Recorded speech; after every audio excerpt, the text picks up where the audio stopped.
Bueno, primeramente agradecer al expositor, al ingeniero Quiroga, por su exposición. Muchas gracias, ¿no?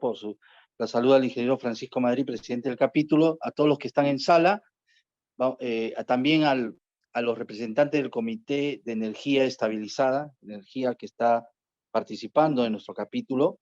Quiero darles la cordial bienvenida y darles, en primer lugar, digamos, el ánimo de poder escuchar esta interesante conferencia a cargo de nuestro expositor.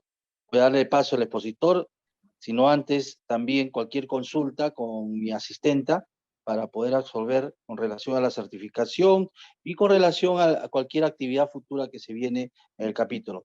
Muchas gracias y adelante, ingeniero Quiroga, lo escuchamos. Muchas gracias, Francisco. Bueno, esta es una conversación acerca de temas relacionados con computación cuántica.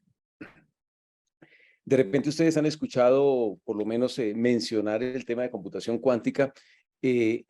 Lo que pasa es que la mayoría de la gente no sabe qué tan cercano está esta tecnología y el impacto que está teniendo en muchas economías ya en este momento. Sin embargo, digamos, de esta charla lo que hemos imaginado es primero hablar de una visión general de la computación cuántica para luego conversar exactamente en el impacto que tiene en seguridad de la información.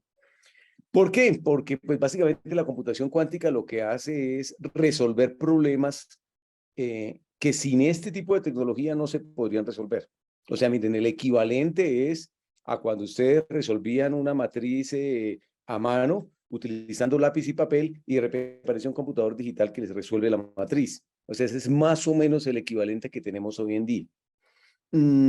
Y pues esto termina teniendo un impacto muy grande en la disciplina InfoSec, porque muchos de los sistemas de información que creemos seguros en este momento podrían estar siendo vulnerados con este tipo de tecnología. Y entonces, digamos, la charla es como que conversemos de los avances que han habido en computación cuántica y miremos, digamos, qué efecto tendría en la seguridad de la información de las organizaciones, especialmente ante escenarios de ciberguerra. Si ustedes han seguido el tema en Ucrania, eso va para empate. Eso va para empate porque pues básicamente las fuerzas están razonablemente parejas y el desempate requeriría armas nucleares y eso nadie en el mundo, nadie en el planeta quiere usar armas nucleares. De lo que uno más o menos ve o estima que podría suceder en Ucrania es que esto sea un empate por muchos años y 10, 15 años en los cuales básicamente, como en la Primera Guerra Mundial, va a haber unas trincheras y se van a enfrentar los bandos alrededor de las trincheras y ahí se va a quedar por muchos años, pero lo que va a incrementarse posiblemente sean los ciberataques, ataques de ciberguerra, escenarios de ciberguerra. Y eso no es nada nuevo, esto se viene usando desde hace varios años. Es más, en el mismo caso específico de Ucrania, uno vio los tanques de guerra cruzando la frontera, pero 2 años antes estaban sucediendo ataques contra la infraestructura crítica de Ucrania, contra las redes de telefonía, contra las redes de semáforos, contra el Banco Central. Esos son ataques de ciberguerra que básicamente empezaron mucho antes que los tanques de guerra. Uno se queda con la imagen de los tanques de guerra, pero lo que quiero que noten ustedes es que mucho antes de los tanques de guerra hubo una serie de escenarios de ciberguerra que no son, digamos, no los tienen uno tan presentes, pero que definitivamente tienen su impacto. Entonces, primero hablemos como de las cosas interesantes de la computación cuántica, antes de hablar de los riesgos y de las cosas que tiene.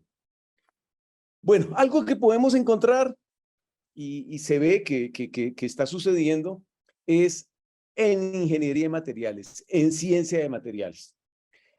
¿Por qué? Porque muchas de las propiedades más interesantes de los materiales parten de la estructura cristalina de esos materiales. Piensen ustedes, por ejemplo, el átomo de carbono.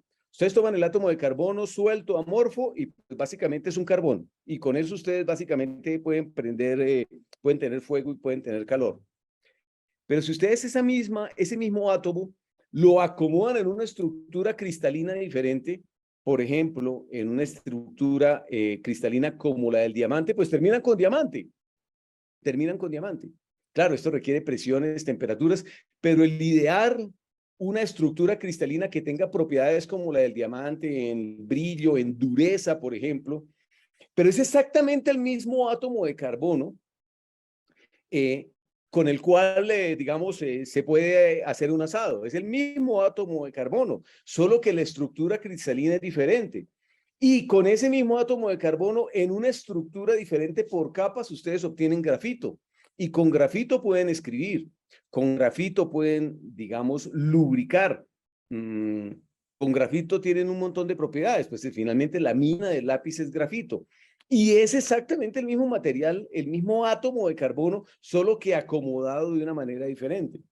Igual sucede, por ejemplo, si ustedes toman esos mismos átomos de carbono y los acomodan de una manera diferente, por ejemplo, podrían llegar al material grafeno. El grafeno lo conoce la humanidad hace muy poco tiempo y tiene unas propiedades completamente locas en cuanto a conducción de energía, en cuanto a resistencia, en cuanto a peso.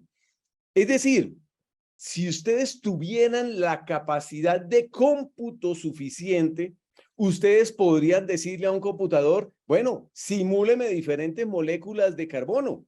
Y ustedes podrían encontrar otros compuestos de carbono que en este momento no conocemos, pero si tuviera un computador con la suficiente potencia, pues podría el computador encontrarles nuevas estructuras cristalinas para el mismo átomo de carbono.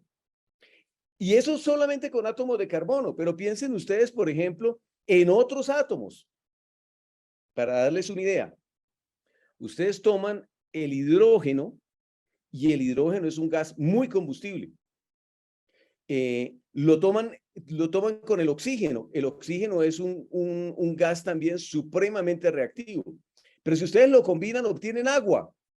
Y el agua es bastante inerte y adicionalmente, pues en general no es corrosiva. Es decir, lo que les quiero hacer notar es que ustedes toman dos gases, los combinan y les da un líquido. Esto para darles una idea del enorme potencial que tiene en ciencia de materiales cuando ustedes logran simular 2 o 3 átomos o 2 o 3 moléculas y la forma en que interactúan esas moléculas. Sin embargo, pues esto hoy en día no se puede hacer.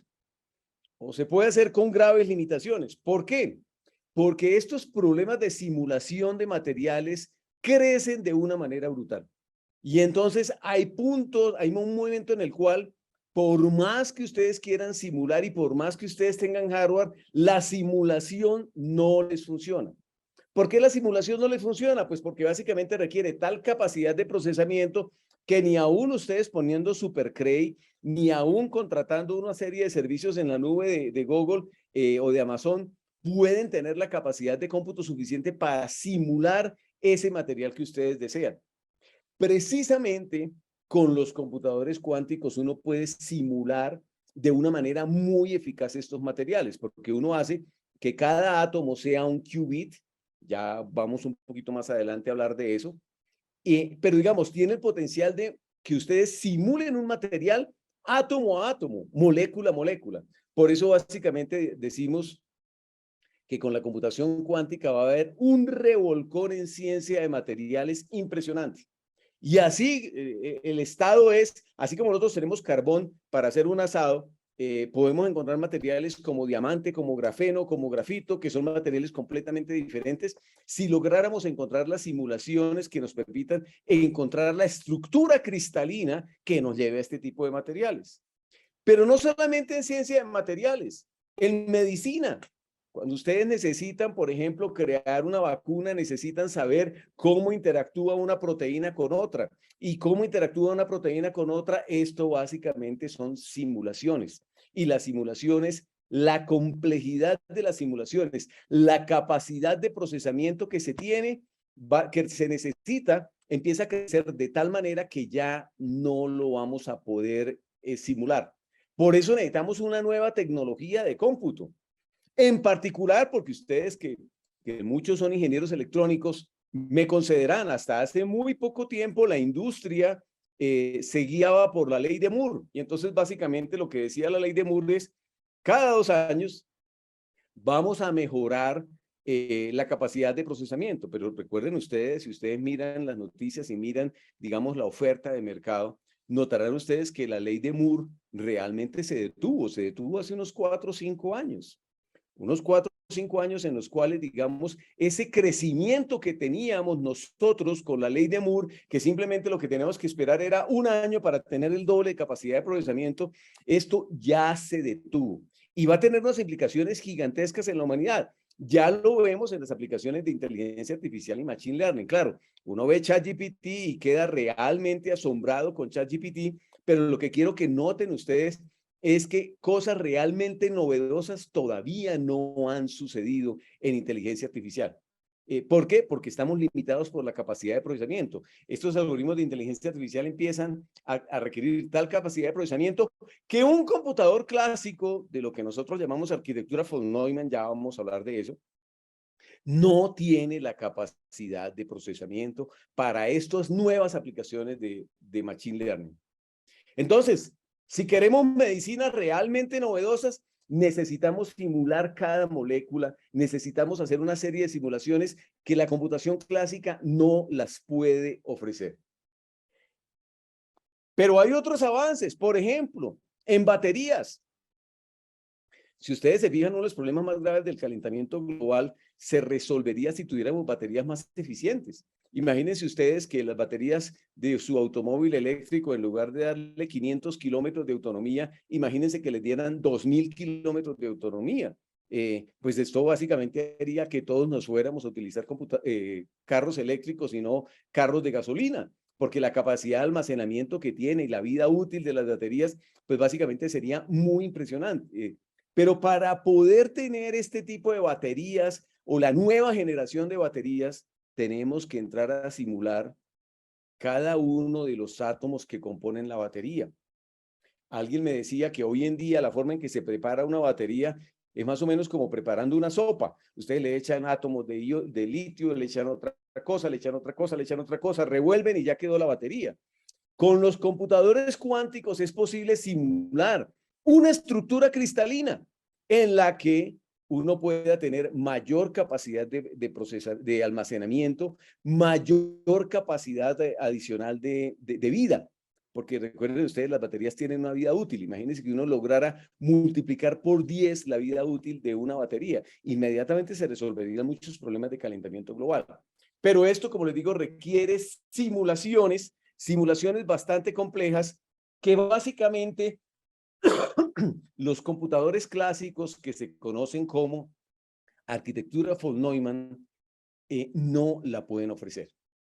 Esta arquitectura von Neumann, de la cual les estoy mostrando este slide, básicamente lo que ustedes ven es que la unidad central de procesamiento, la unidad de control, la unidad aritmética lógica, bueno, pues esto se lo inventó von Neumann, pero von Neumann se lo inventó en los años 50. Y sin embargo, hoy en día todos usamos computadores basados en esta arquitectura. Sí, hay algunas mejoras, que una memoria no sé qué cosa, que ahora el procesador hace esto y esto y esto, y entonces que hace RISC y que no sé qué más cosas. Sí, pero son iteraciones y mejoras a esta arquitectura clásica von Neumann, y esto lo encontramos desde un mainframe IBM en la cual corre un banco sus procesos de negocio, su Apple Watch o incluso su iPad, su iPhone, todos utilizan esta arquitectura von Neumann. Pero esta arquitectura von Neumann, ¿cómo les parece que von Neumann la planteó? Básicamente para estimar trayectorias balísticas. Esto básicamente era, bueno, pues aquí el tema de la Guerra Fría, etcétera, etcétera. Queremos hacer llegar una ojiva nuclear y entonces queremos hacer llegar una ojiva nuclear que cruce el Atlántico. Había que simular muy bien cómo era que iba a llegar esa ojiva con todos los problemas atmosféricos. No vaya a que en lugar de terminar en la antigua Unión Soviética, terminara en París, por ejemplo. Entonces, todo esto se planteó esta arquitectura para estimar trayectorias balísticas, básicamente de misiles intercontinentales. ¿Ok? Ahora, ¿qué fue lo que sucedió? Lo que sucedió es que con esta arquitectura que inicialmente, como les decía, era para trayectorias balísticas, básicamente hicimos aplicaciones contables, hicimos aplicaciones de inteligencia artificial, de ciencia, de comunicaciones, y entonces creamos Internet como una red de computadores, y luego finalmente pues terminamos haciendo fue una tecnología para que la gente quemara tiempo, quemara su vida en redes sociales. Han habido mejores, sí, hardware más rápido, hardware optimizado, mejor software. El problema del software lo entendemos ahora mucho mejor que hace 20 años, pero en realidad lo que les quiero hacer notar es que estas son mejoras incrementales, porque seguimos utilizando exactamente la misma arquitectura tal como la planteó von Neumann. El problema con esta arquitectura es que hay una serie de limitaciones para resolver problemas complejos. Y aquí les quiero hacer un experimento mental. Imagínense que ustedes tienen una baraja. ¿Se acuerdan? Una baraja, diamantes, picas, corazones, tréboles, o la baraja española de copas, bastos, espada y oro, por ejemplo. Y ustedes tienen esa baraja y la quieren ordenar de menor a mayor. Imagínense que la baraja tiene N cartas. ¿Cuál es la manera en que un computador puede ordenar esa baraja? Y aquí hay varios algoritmos, y esto es básicamente, estos 2, 3 slides que les quiero mostrar son una introducción a lo que se conoce en ciencias de computación como complejidad algorítmica. Ahora, esto es supremamente importante porque de repente alguno de ustedes estará pensando, ah, no, pues eso no importa el algoritmo, yo lo que hago es ponerle más memoria RAM, le pongo otro procesador y ese problema lo resuelvo. No, realmente hay problemas con cierto tipo de algoritmos que no se pueden resolver aún poniéndole más memoria RAM o aún poniéndole más disco duro o poniéndole más procesador. Por ejemplo, imagínense ustedes un algoritmo de ciframiento de ordenamiento que se llama Bogosort. Es terrible este algoritmo, es muy malo, es muy malo. ¿Cuál es la idea? Ustedes cogen la baraja, barajan y mira a ver si está ordenada. Si no está ordenada, vuelven y barajan. Y verifican si queda ordenada. Si no, vuelven y barajan, y vuelven y barajan. Y así sucesivamente se quedan barajando, revolviendo las cartas, shuffling the cards, hasta que encuentren que está ordenada. Si la baraja tuviera 2 cartas, fíjense ustedes que tendrían solamente 2 posibilidades, el 1, el 2 y el 2 y el 1, de los cuales el 1 y el 2 está ordenado. Pero si ustedes tienen una baraja de 3 cartas, fíjense ustedes que ya tienen 6 posibilidades. 1, 2, 3, 1, 3, 2, 2, 1, 3, 2, 3, 1, 3, 1, 2, 3, 2, 1, y solamente el primero de ellos está ordenado. Pero como son 3 cartas, fíjense ustedes que nos gastamos 6 pasos, y 6 pasos es n factorial. En efecto, este algoritmo se conoce como un algoritmo de carga factorial. ¿Qué significa que sea carga factorial? Pues que básicamente ustedes, para cierto número de cartas, n, el problema va a crecer como crece la función exponencial. Y si ustedes recuerdan, por allá de cálculo 1, en la universidad, exponencial crece muy, pero muy rápido. Es decir, con un n un poquito grande, póngale, por ejemplo, 100 cartas en la baraja. Esto va a crecer de tal manera que un computador va a tardar miles de veces la edad del universo para poderlo ordenar. Es decir, hay una limitación física que nos pone la madre naturaleza. Hay problemas que simplemente no podemos resolver dependiendo de la carga. En este caso, la carga es factorial. Claro, por supuesto, este algoritmo es supremamente malo, supremamente malo. En realidad, típicamente uno utiliza algoritmos más eficientes, un poco como este. Este sigue siendo malo.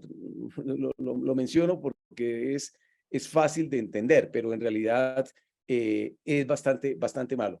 ¿Cuál es la idea? Escoge el más pequeño y lo deja aparte, y luego sigue ordenando los que le quedaron. Y de los que quedaron, escoge el más pequeño y lo pone aparte, y vuelve y busca adentro, y saca aparte el que le siga más pequeño, y así sucesivamente. Esto se conoce, bueno, también se conoce como bubble sort, selection sort, pero el punto, y eso es algo que les quiero hacer notar, en el peor caso ustedes necesitan n cuadrado.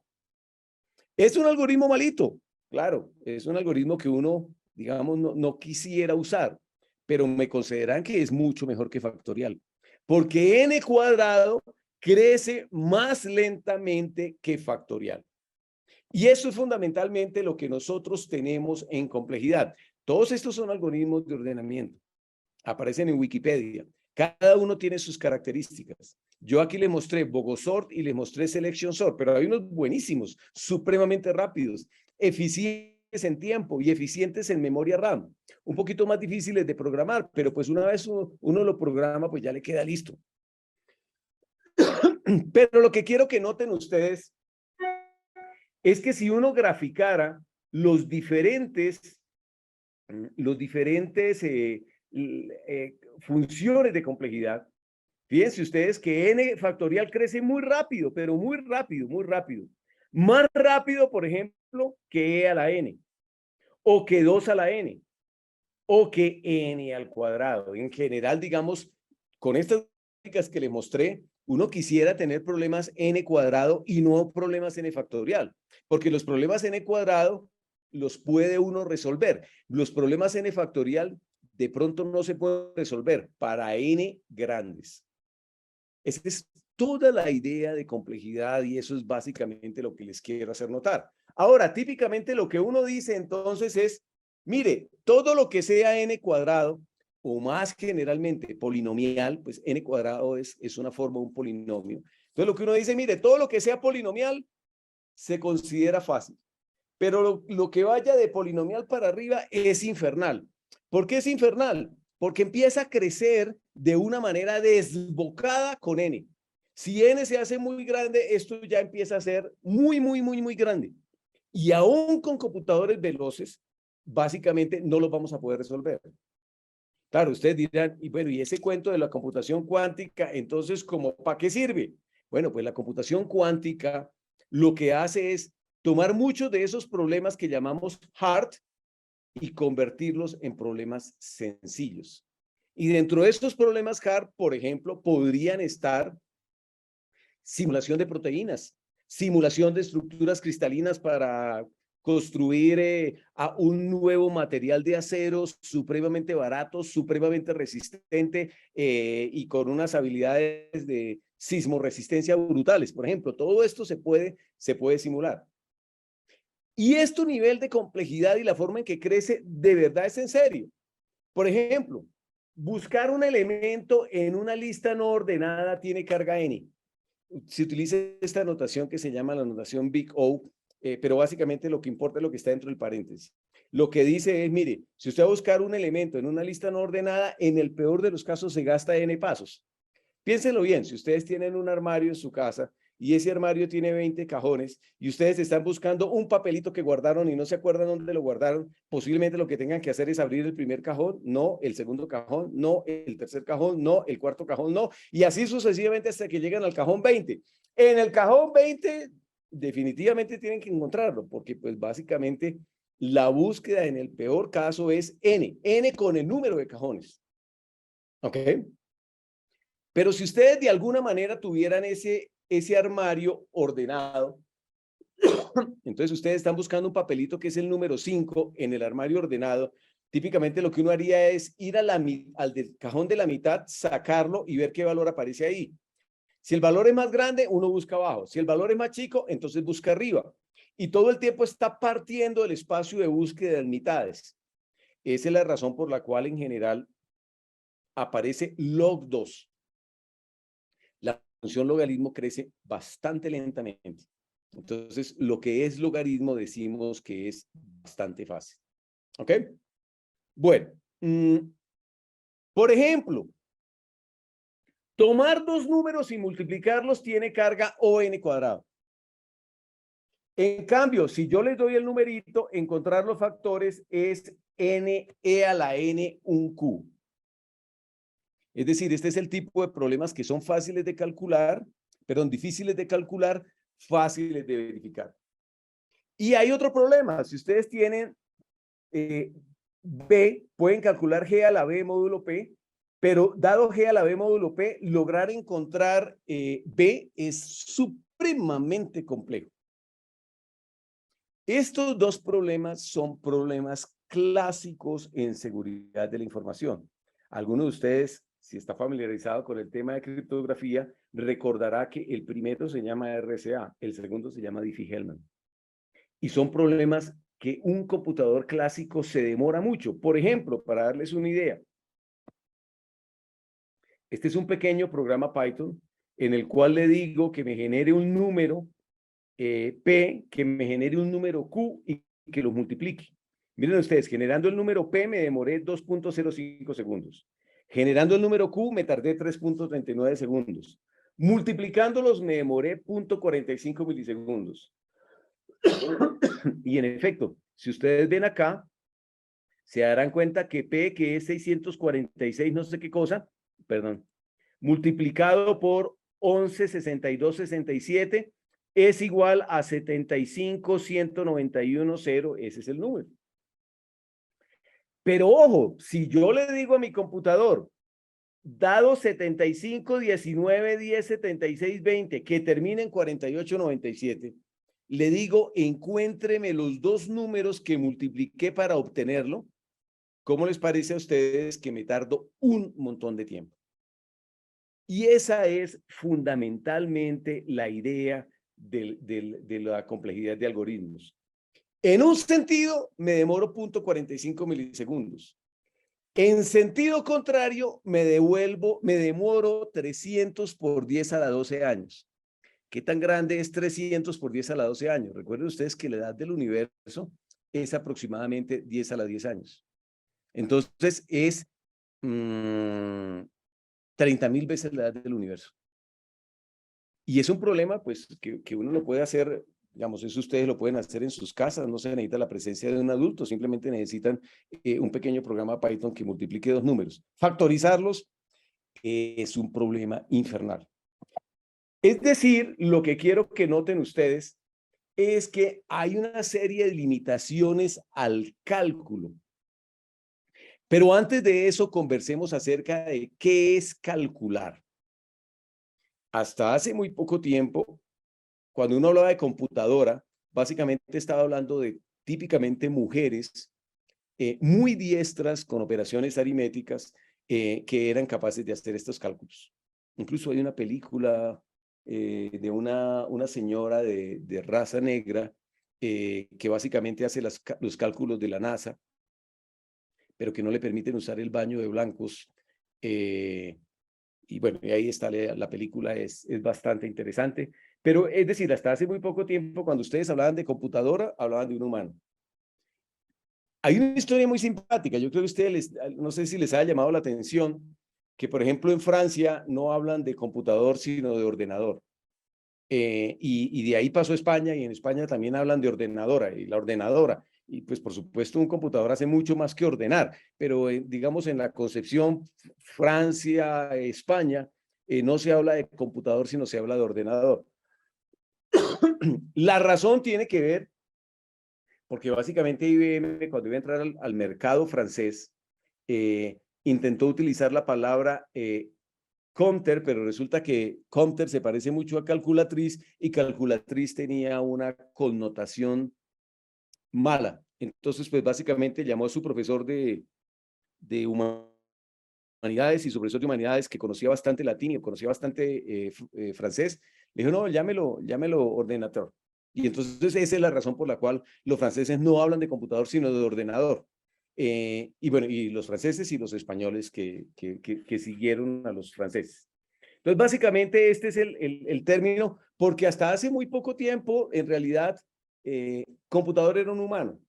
Pero lo que quiero que noten ustedes es que computador tiene que ver con muchas otras cosas. Computador tiene que ver con calcular. Y aquí les quiero recordar esta gráfica. No sé si ustedes recuerdan por allá de su curso de física, un péndulo simple. Este péndulo simple básicamente lo que hace es oscilar en un periodo que está dado por 2pi raíz cuadrada de L sobre G. G es la constante gravitacional y L es la longitud del cable. La longitud del cable. Y esto es bastante novedoso, porque fíjense ustedes que por aquí no aparece el peso. En ninguna parte aparece. Porque entonces uno podría decir, ah, sí, si el péndulo es más pesado, demora más o demora menos en moverse. No, lo que nos muestra la física es que el peso que ustedes le pongan importa muy poco. Solamente importa la longitud. ¿Ok? Entonces supongan que ustedes vienen y le hacen cuentas y entonces calculan y dicen, bueno, con la longitud de 1 metro, pues ¿cómo les parece que el periodo les da aproximadamente 2 segundos? Es decir, el péndulo va y vuelve en 2 segundos. Y no depende del peso que ustedes le pongan. Si esto va y vuelve en 2 segundos, noten ustedes que yo le podría poner una rueda de estas. Y esta rueda, básicamente, la amarilla, la podrían conectar a otra rueda y a otra rueda. Y ya más o menos ustedes saben para dónde es que va todo esto.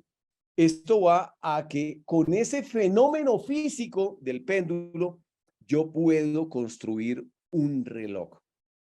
Y en efecto, los primeros relojes eran relojes de péndulo y era una manera con la cual se podía saber la hora. Si ustedes me permiten, es válido decir que más que saber la hora, lo que me permite esto es calcular la hora. Es decir, yo quiero que ustedes noten que este computador, que este reloj de péndulo es en realidad un computador, porque me está calculando la hora. Y siempre que yo haga cálculos, básicamente hablo de un computador. Claro, lo que pasa es que es un computador análogo, pero de estos computadores los usamos y noten ustedes otra característica.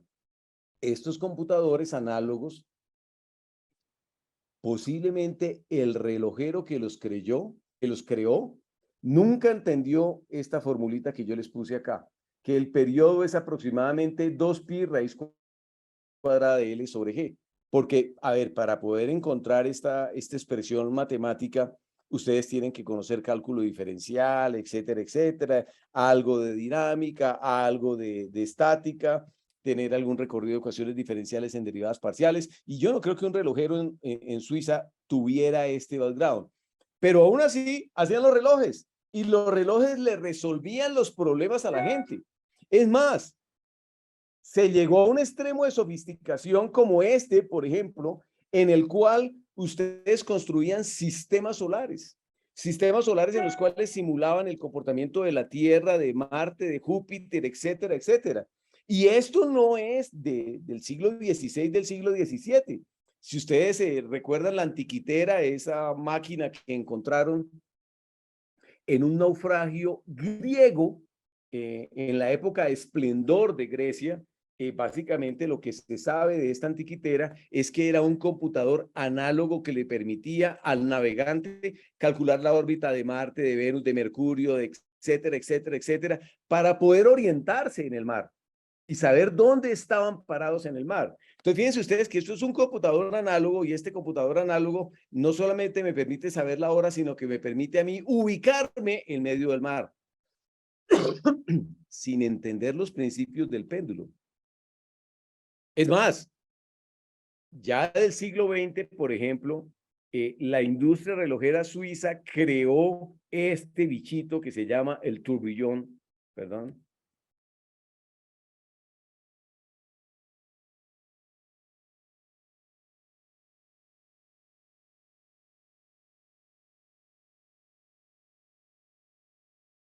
Este es el tope de la industria relojera, digamos, análoga basado en péndulos. Estos son, grosso modo, son 3 péndulos diferentes en diferentes ejes, de manera tal que independientemente de cómo tengan ustedes la mano, el turbillón les da la hora correcta. Pero por supuesto esto vale, no sé, $25,000 o algo, 25,000 euros o algo así. Vale un dineral. Pero lo que quiero que noten ustedes es que toda la precisión que tiene este turbillón, que en realidad es una precisión notable, se puede obtener con este bichito. Y a ustedes que son ingenieros electrónicos, yo creo que lo recuerdan bastante bien, un 555. ¿Cuánto vale un 555? Centavos de dólar. Y básicamente con un bichito de esto se puede hacer un reloj. Y en efecto, esto fue lo que utilizaron los japoneses. Y con estos bichitos, los japoneses, Casio, Seiko y todas estas empresas, sacaron una serie de relojes de cuarzo supremamente baratos, supremamente baratos. Y pues básicamente casi quiebran la industria relojera suiza. Básicamente lo que quedó fue relojes de alta gama de la industria relojera suiza, pero con estos 555 se cambió el panorama completo de los relojes. ¿Por qué? Porque estos tenían un elemento acá, lo conectaban ustedes y contaban el número de ceros y unos que iban pasando, y entonces con eso construían un reloj utilizando algo que por la época se hizo muy popular, que fue los integrados con las compuertas NAND y básicamente basados en transistores. Bueno, pues yo quisiera que ustedes pensaran que en el momento actual la computación cuántica está en el punto a partir del cual hay una serie de transistores configurados en una serie de chips. Por ejemplo, IBM acaba de obtener un computador cuántico que se llama Osprey, y este computador cuántico Osprey tiene capacidad para operar 433 qubits. Esto ya estamos hablando básicamente de una capacidad de procesamiento muy grande. ¿Qué hace falta? Que algún japonés, el equivalente de un japonés que en los años 70 dijo, oiga, yo voy a hacer relojes, tengo 555, voy a hacer relojes y a contar pulsos y a hacer relojes. Y con eso quiebro la industria relojera suiza. Eso es más o menos lo que hace falta que suceda. Alguien que sea capaz de entender el potencial de los computadores cuánticos y cómo pueden estos computadores cuánticos transformar las industrias y los procesos de negocio de muchas organizaciones. ¿Ok? Pero relojes, o mejor, computadores análogos para calcular la hora existen de toda clase. Por ejemplo, este reloj, este es un reloj solar. Y pues básicamente da la hora, ¿o no? Da la hora. Sí, solamente sirve para esto, es un computador de propósito específico. Sí, pero pues da la hora, da la hora. Es más, esto lo vi alguna vez en España y me pareció supremamente bonito. Esto es una capilla, una iglesita, en la cual hay una ventana redonda. Y cada equinoccio de primavera y cada equinoccio de otoño, esa ventana redonda entra un rayito de sol y le pega a esa columna. Recuerden ustedes que el equinoccio de primavera específicamente se utiliza para saber cuándo sembrar. Entonces llegaba el sacerdote en misa, miraba el rayito de sol que le pegaba a la columna y básicamente le decía a los feligreses, señores, váyanse de aquí y vayan y siembren porque ya llegó la primavera. Entonces vayan y siembren rapidito y verán que les va bien con la cosecha. Esto es básicamente, de nuevo, un computador análogo que sirve para medir la hora, que sirve para medir la hora. No sirve para nada más, pero sirve para medir la hora. Y estos son más dispositivos análogos. Yo no sé si alguno de ustedes alcanzó a conocer el de abajo, el que está sobre el fondo rojo, que es una regla de cálculo, pero todos los otros sirven para calcular la latitud, para calcular son sextantes, octantes, etcétera, etcétera. Bueno, y con esto, pues básicamente, un navegante podría ubicarse en la mitad del mar y saber hacia dónde tenía que ir para llegar a tierra antes de que, bueno, antes de que se le acabaran las provisiones. Todos estos son computadores análogos. El problema grave es que no sirven para un uso general, solamente sirven para un propósito específico, tienen baja precisión, son difíciles de controlar los errores, pero la simulación de procesos físicos puede ser realmente rápida en computadores análogos, porque me devuelvo un poquito. Cuéntenme ustedes, la velocidad a la que trabaja este computador análogo, ¿Qué velocidad creen ustedes que trabaje ese computador análogo? Pues básicamente la velocidad de la luz, es decir, pues llega un rayo de luz y ya, es decir, más rápido que esto no se puede, no se puede. Esta es la velocidad de la luz que estamos utilizando para calcular el equinoccio. Entonces, son computadores muy veloces, el problema es que los errores tienden a amplificarse y no hay forma de controlarlos. Pero, ojo, así como por allá en 1950, unos científicos de Bell Lab dijo, oiga, ¿qué pasa si yo pongo aquí un sustrato con este otro substrato y pongo acá una corriente? Y se dio cuenta que inventaron un transistor. Pues básicamente, en el mundo físico, en el mundo de los físicos, se tiene este experimento, que quiero que noten ustedes que es como el análogo de los transistores. ¿Cuál es la idea? El experimento se llama el experimento de Stern-Gerlach y básicamente si ustedes disparan una partícula magnética contra un campo magnético fuerte, por ejemplo, aquí tenemos un imán muy fuerte, pues básicamente si la partícula es magnetizada, esto va a ir contra una pantalla y va a ir en una raya de arriba abajo. ¿De qué depende? Del campo magnético, etcétera, etcétera. Pero esto es una partícula pequeña cargada magnéticamente. Si resulta que ustedes toman un átomo de plata y lo disparan básicamente contra ese mismo,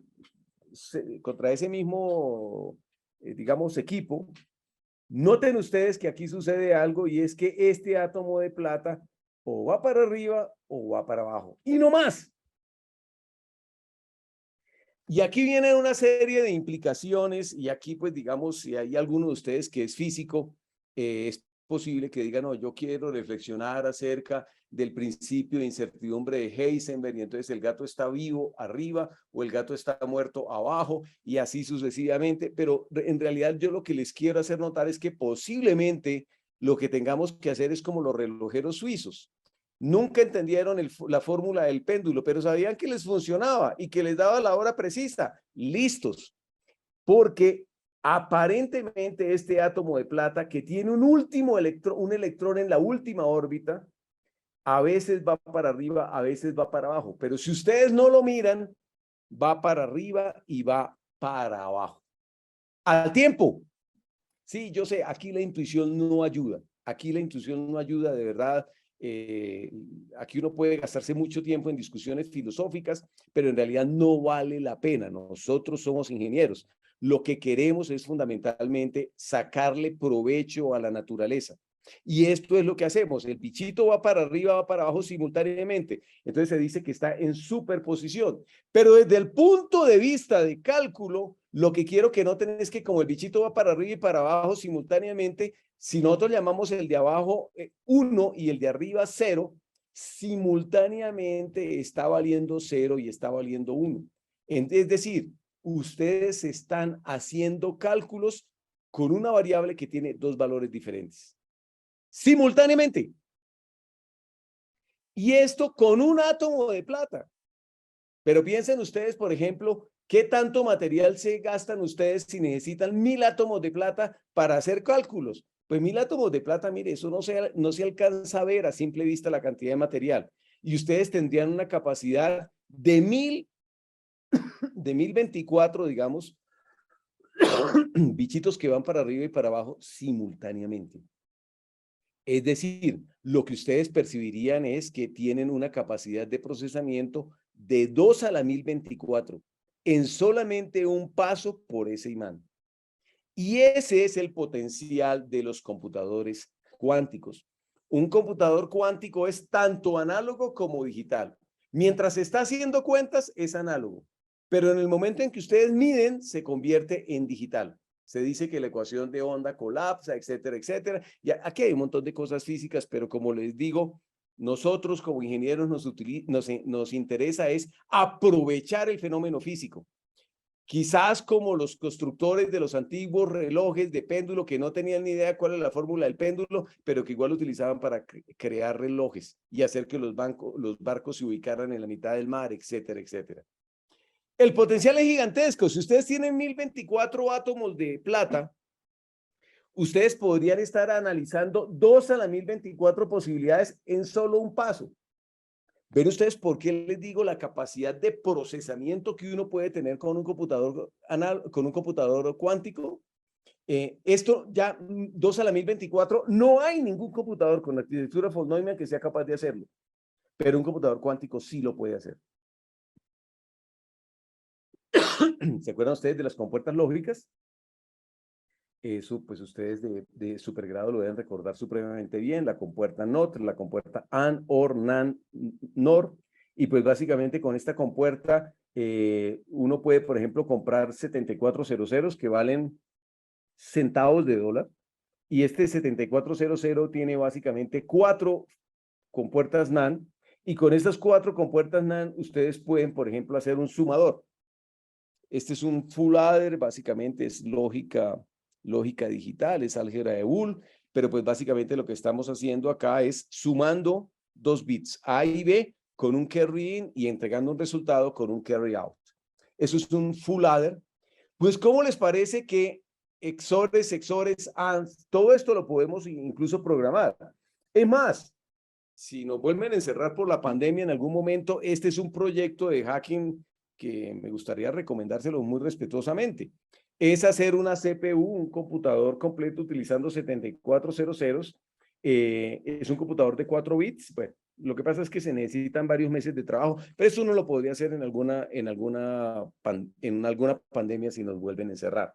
Pero el punto es que con estas compuertas lógicas ustedes construyen un computador. Pues, ¿cómo les parece que Richard Feynman, en 1984, en este artículo, porque hasta ahora lo que decía la física es, oiga, mire, este mundo cuántico es re loco.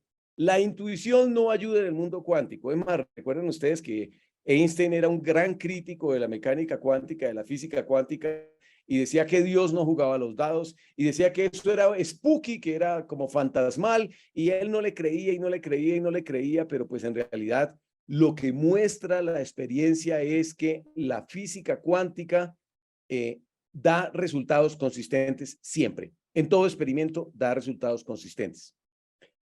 Luego, pues básicamente, por más loca que sea, por más rara que sea, por más difícil que sea, da resultados consistentes.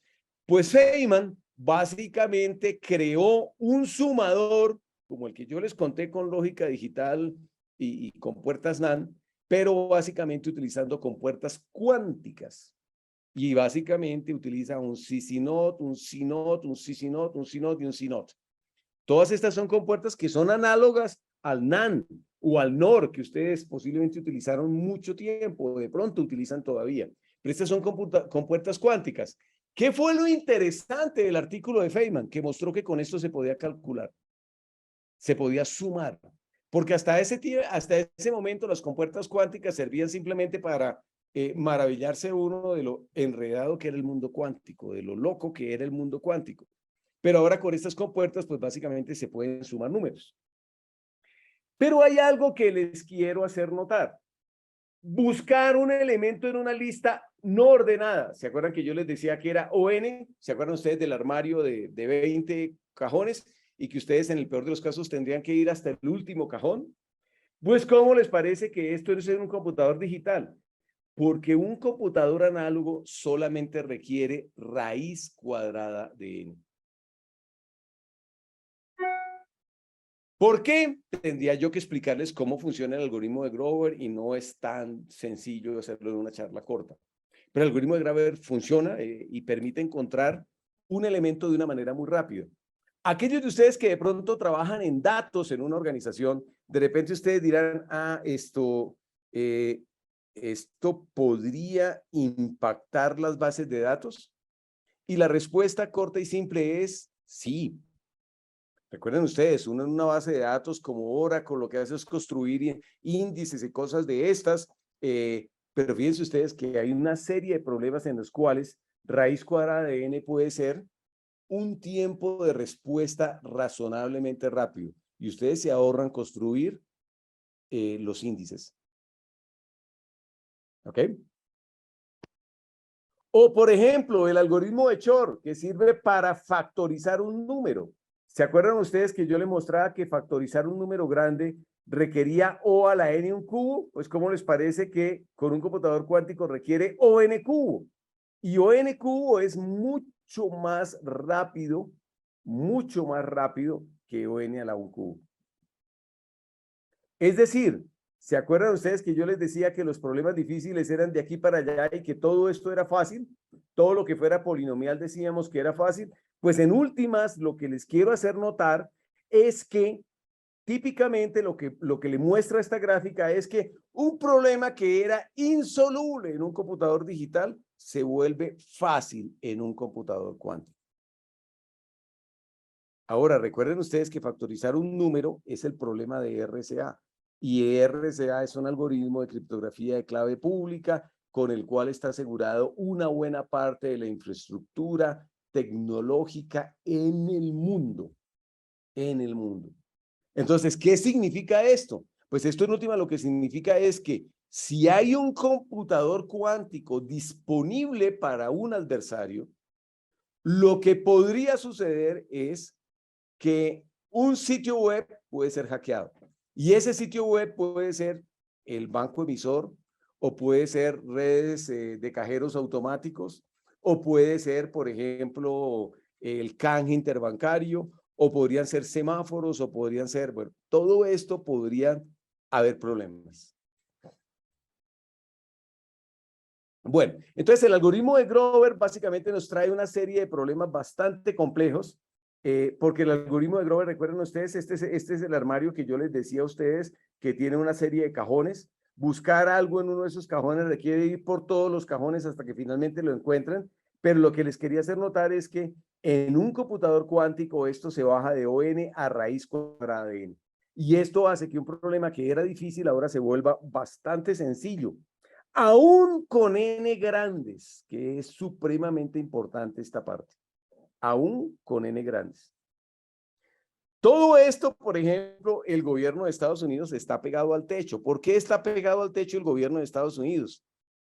Pues porque básicamente, recuerden ustedes, Estados Unidos ha sufrido toda clase de ataques de colectivos hackers vinculados con Rusia, vinculados con Corea del Norte, vinculados con China.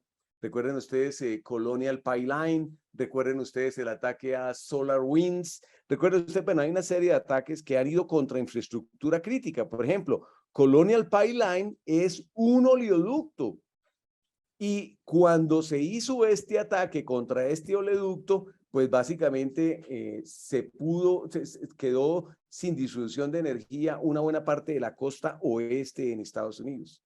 Entonces, en este memorando del gobierno de Estados Unidos, básicamente lo que le está diciendo es a todas las agencias federales, oiga, miren, atentos a la computación cuántica y atentos a mitigar los riesgos que puede tener su infraestructura por criptografía que puede ser vulnerada con computadores cuánticos.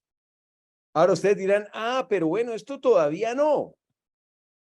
Digamos, si Osprey, el computador de IBM, tiene 433 qubits y uno en realidad, digamos que computadores cuánticos de miles de qubits van a aparecer en 3 años o en 5 años. Ustedes dirán, no, pues yo no me preocupo. Yo espero 5 años y miro a ver qué hago. No, es un error. ¿Por qué es un error? Porque noten ustedes que en seguridad de la información uno puede hacer un ataque estilo almacene ahora y hackee después. ¿Tiene sentido? Ustedes podrían almacenar la información cifrada. Sí, no la van a ver, pero la tienen ahí guardada, guardada, guardada, guardada. Y en 3 años, cuando aparezca un computador cuántico disponible fácilmente, barato de contratar en la nube, pues ustedes corren los algoritmos y básicamente rompen toda la información.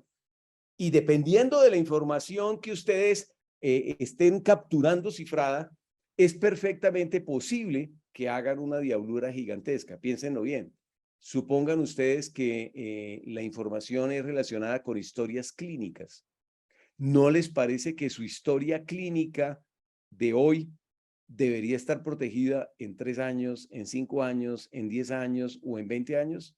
¿No les parece a ustedes que todo esto es importante tenerlo presente? porque pues a ver, la historia clínica o, por ejemplo, su historial financiera, su vida financiera, todo esto debería tener unas protecciones por 15, 20 años. En efecto, la mayoría de los países tienen algo que llaman la Ley General de Archivo y la Ley General de Archivo indica que hay que protegerlo por bastante tiempo, por varios años. Bueno, ahora, hay una serie de problemas. Yo sé que aquí en el auditorio hay una proporción bastante grande de ingenieros y sé que no se van a fruncir por esto. ¿Se acuerdan ustedes la eliminación de Gauss o Gauss-Jordan, con lo cual uno resolvía n ecuaciones con n incógnitas? Pues básicamente lo que uno tiene es fundamentalmente una matriz que multiplica las incógnitas y le da un resultado. ¿Y cuál es el problema? Encontrar el rojo.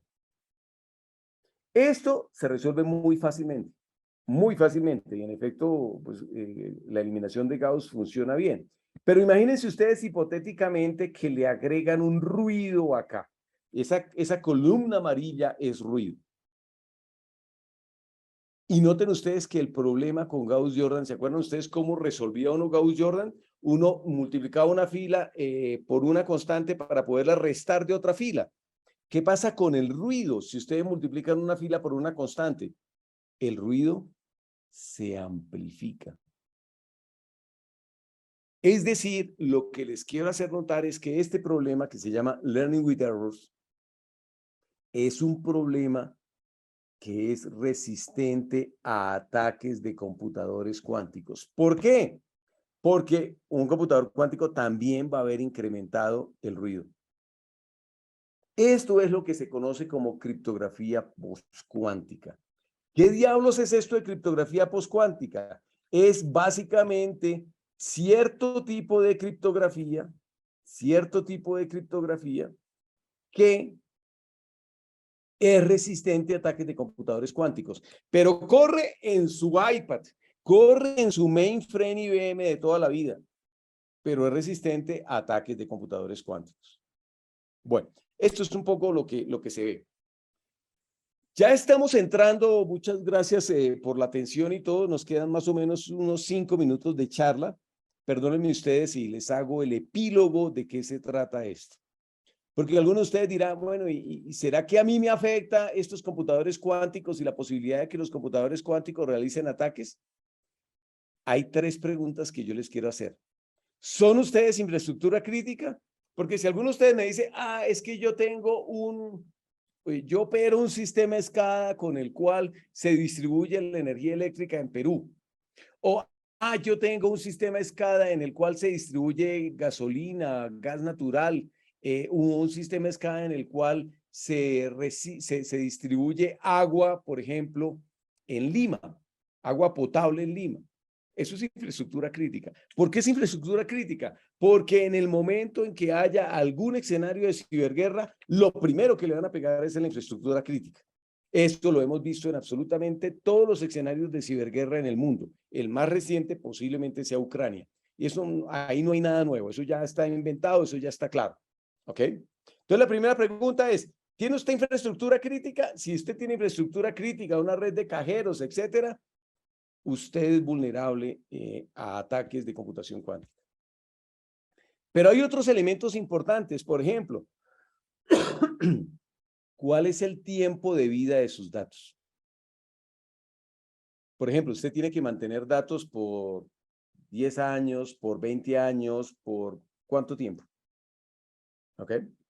Esa es una pregunta perfectamente válida. Hay organizaciones en las cuales la información se tiene por unos cuantos días. Piensen ustedes, por ejemplo, en Netflix.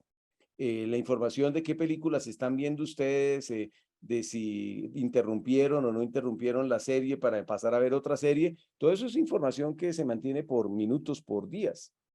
Pero en cambio, la información de su historia clínica, a ver, ustedes quisieran que la información de su historia clínica quizás después de muerto no se divulgue o no. Es como maluco que uno esté ya muerto y le estén diciendo, oiga, mire este señor, mire la enfermedad que tenía, mire cómo murió, etcétera, etcétera. Es decir, uno tiene expectativas de privacidad de su información clínica por bastante tiempo. o incluso el tiempo de vida de sus aplicaciones. Si alguno de ustedes trabaja en el sector financiero, me consideran que cambiar aplicaciones en el sector financiero es un infierno. Es un infierno, es supremamente complejo. Entonces ustedes ven sector financiero, bancos que tienen mainframes IBM con arquitectura de 1970 programados en COBOL y RPG y no lo van a cambiar. Y no lo van a cambiar pues porque básicamente les funciona. Si les funciona, ¿para qué lo cambian? Entonces, con estas tres preguntas, específicamente las últimas dos, yo les sugeriría que plantearan este cuadro. Aquí pongan en las abscisas el tiempo de vida de su tecnología. ¿Qué tan fácil es cambiar tecnología? Y aquí el tiempo de vida de sus datos. Y noten ustedes que la combinación de tiempo de vida de sus datos largo con dificultad para cambiar tecnología hace que ustedes estén en este cuadrante rojo. Y este cuadrante rojo requiere básicamente tomar correctivos ya respecto a la amenaza cuántica. Los otros ambientes, si ustedes tienen un tiempo de vida largo, pero un tiempo tiempo de vida de sus datos largo, pero un tiempo de tecnología cortica, más o menos la situación se puede paliar y es posible que ustedes digan, no, mire, esto todavía no, me espero 2, 3 años a ver qué pasa. Pero la combinación, la esquina superior derecha de la bolita roja es un caso en el cual ustedes deberían estar muy preocupados. Bueno, y este sí es el epílogo, ya no los molesto más, los dejo descansar. Si alguno de ustedes trabaja en seguridad de la información, quiero que noten que posiblemente ustedes ya tienen un problema cuántico. Ya tienen un problema cuántico. Es importante no olvidar los principios de Security in Depth. Estos principios de Security in Depth de seguridad de la información lo que hacen es, mire, considere usted que tiene una cebolla con capas, capas concéntricas, capas concéntricas, capas concéntricas. De manera tal que si su atacante es capaz de romper una capa de la cebolla, ustedes tienen otras capas por dentro que los van a proteger. Ese es el principio de Security in Depth, la cebolla. Y pues básicamente les quiero recordar que hay una serie de estándares de criptografía postcuántica. Nosotros en la empresa nuestra la hemos implementado en varios productos, en varios servicios, y de repente ustedes es posible que necesiten este tipo de tecnología. Bueno, eso era lo que les quería contar a ustedes. Preguntas, comentarios, no sé cómo sea el protocolo, pero les sugeriría si pudiéramos abrir en micrófonos y escucharlos, a ver como qué preguntas, qué comentarios tienen y a ver pues como qué les puedo comentar, qué les puedo decir.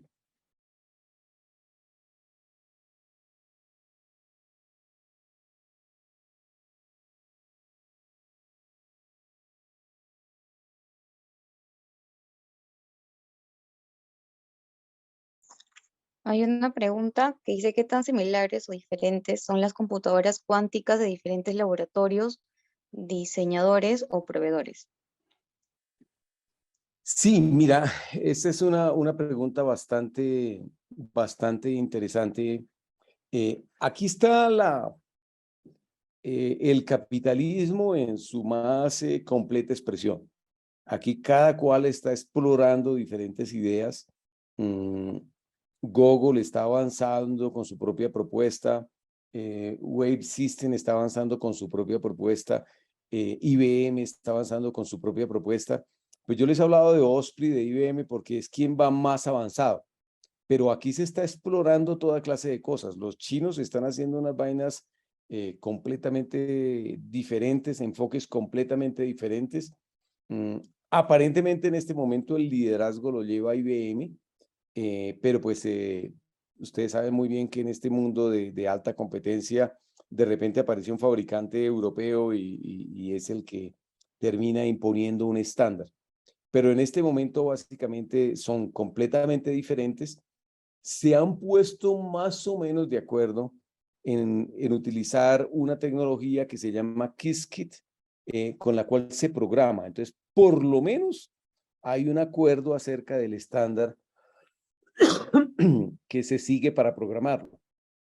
Esto en últimas lo que nos interesa lo que nos interesa para nosotros es que podemos aprender a programarlos, independientemente si al final termina el estándar de Google o el estándar de IBM, porque la misma herramienta nos va a servir, la misma forma de programarlo nos va a servir.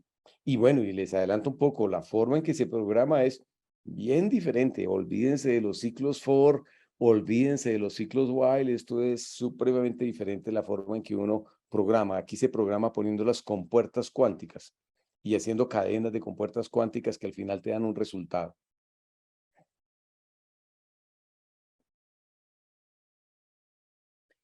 Eh, hola, Olguita, sí, ojalá haya resuelto la pregunta. Andrés pregunta, ahora con la legislación que se promulga en todos los países de protección de datos personales, en donde básicamente quienes manejan bases de datos están supeditados en términos de responsabilidad con diferentes consecuencias a su cargo, onerosos en muchas ocasiones o de tipo penal, ¿debe ampliarse esta exposición a ataques cuánticos? Sí, así es, sin duda, sin duda. Esto tiene una serie de implicaciones bastante graves. Me devuelvo un poquito. Sí, es decir, la parte de habeas data y, digamos, información personal, esto está en el cuadrante superior derecho, y esto básicamente, es decir, está de color rojo ahí, debería estar de color rojo, no lo incluí, pero claramente es un problema grave, grave, grave.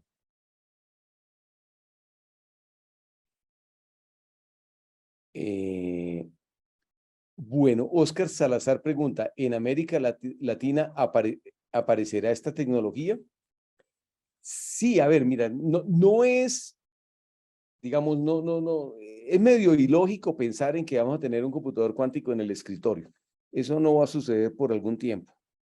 Pero es que recuerden ustedes que todo esto funciona es en la nube.